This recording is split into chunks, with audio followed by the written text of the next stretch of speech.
Em nome do Pai, e do Filho, e do Espírito Santo.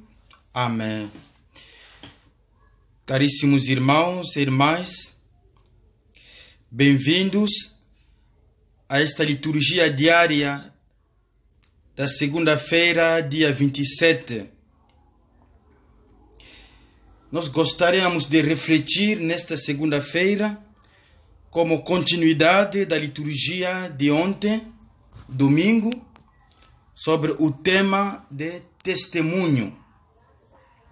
Ontem, na minha reflexão, eu falei do testemunho do cristão, do testemunho dos apóstolos, agora depois da ressurreição de Jesus. E na minha fala, eu mencionei duas coisas. Falei de testemunho verdadeiro e de testemunho falso. Eu falei que o critério da avaliação de um testemunho é o critério de verdade. É a verdade que determina a qualidade de um testemunho. Um testemunho baseado na verdade é um testemunho verdadeiro. Testemunho que não tem a verdade é o testemunho falso. O testemunho baseado na mentira. E nós falamos que o nosso testemunho se baseia assim no testemunho dos apóstolos.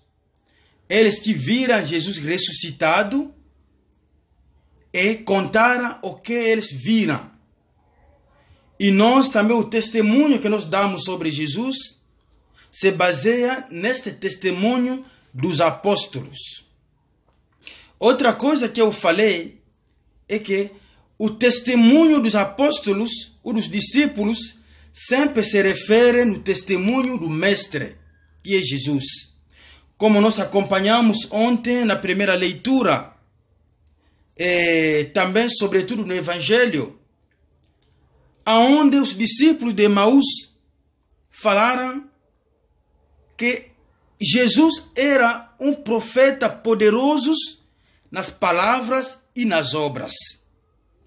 Daí eu falei que sim, Jesus deu testemunho através da sua palavra e através das suas obras, através dos ensinamentos, quando ele falava de Deus, e através das obras como cura, como o pão, o alimento que dava ao povo. É assim que ele testemunhou. Hoje nós acompanhamos também o mesmo tema. Na primeira leitura dos Atos dos Apóstolos, no capítulo 6, do versículo 8 até 15, aparece uma briga de dois testemunhos. E o testemunho de Estevão.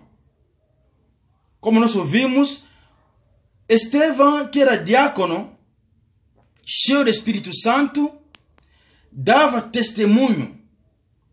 Os seus adversários não conseguiram resistir à sua sabedoria e ao espírito com que ele falava.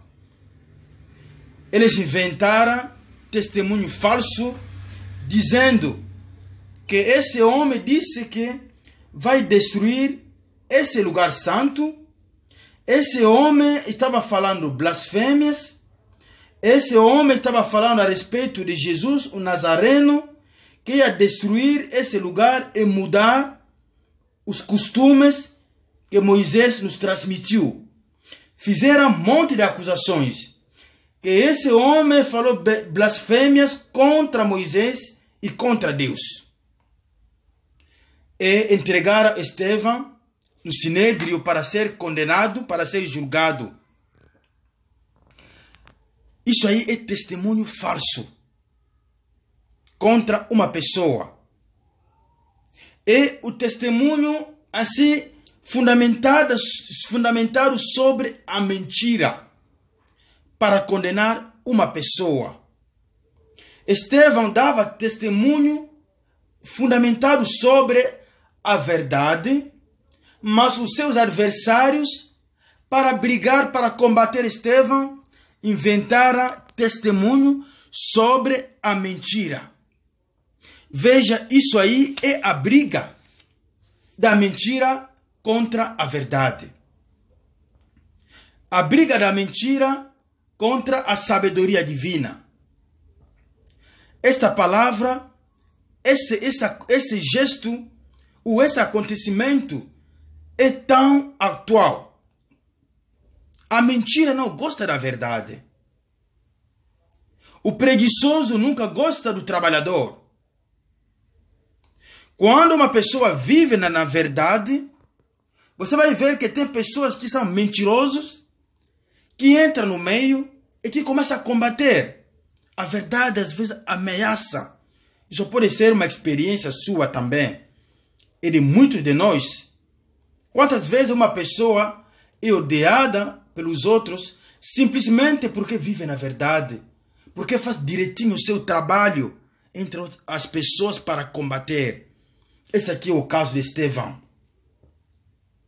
No evangelho de hoje, segundo São João, no capítulo 6, do versículo 22 até 29, o tema central é esse aqui: esforçai-vos, não pelo alimento que se perde, mas pelo alimento que permanece até a vida eterna. Esse tema é tirado do Evangelho no contexto em que a multidão seguiu Jesus e perguntou a Jesus: Mestre, quando é que você chegou aqui? Porque no dia anterior Jesus multiplicou o pão e o peixe, deu à multidão comeram e agora o seguiram. Jesus, vendo as intenções deles, fala assim: vocês vieram aqui me seguir, não é porque vocês querem ouvir a minha palavra, mas é porque vocês querem comer o pão de novo como comeram. Por isso Jesus fala isso aí. O que está aí embaixo é o testemunho de Jesus. Jesus dava testemunho, como nós ouvimos no evangelho de ontem, através da sua palavra, ensinando ao povo, mas também dando do que comer. Ele não se limitava simplesmente na pregação e falar de Deus, a palavra de Deus, mas Jesus também testemunhava esta palavra que ensinava através de gestos concretos, através da caridade, dando o pão, cuidando do doente, abrindo os olhos de cegos e outros milagres. A palavra e as obras. A palavra servia para quê?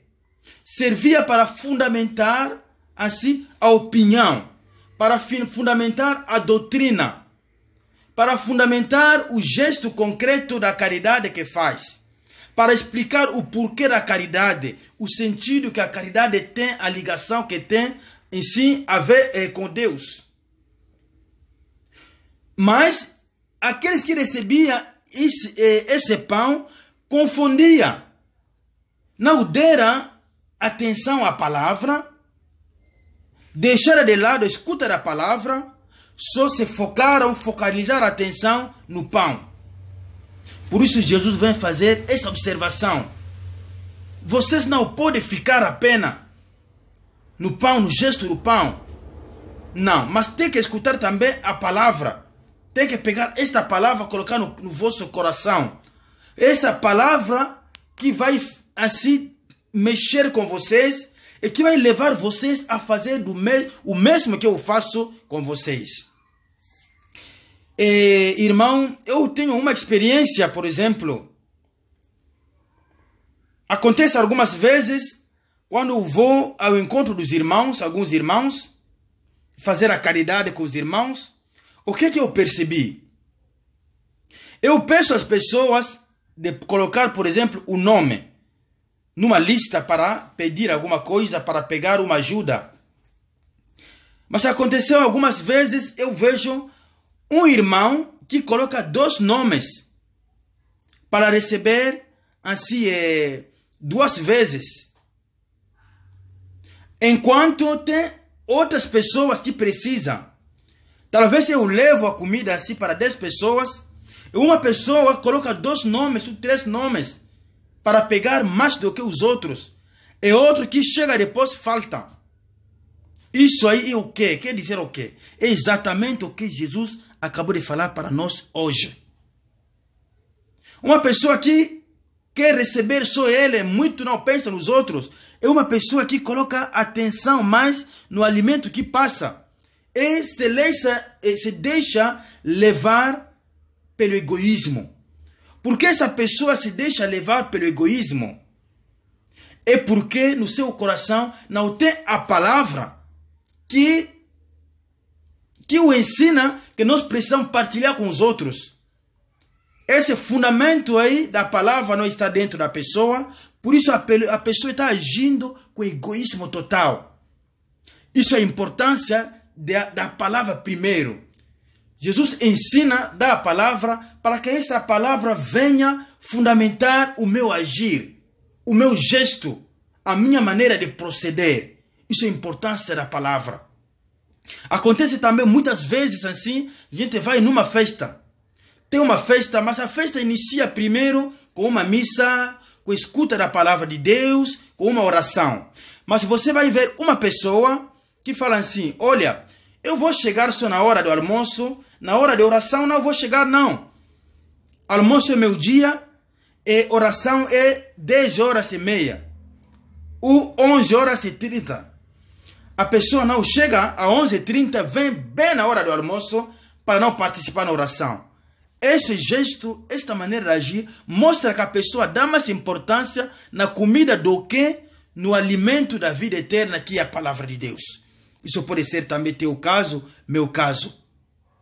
A palavra de Deus é alimento sim, mas é alimento que te ajuda a encontrar Deus.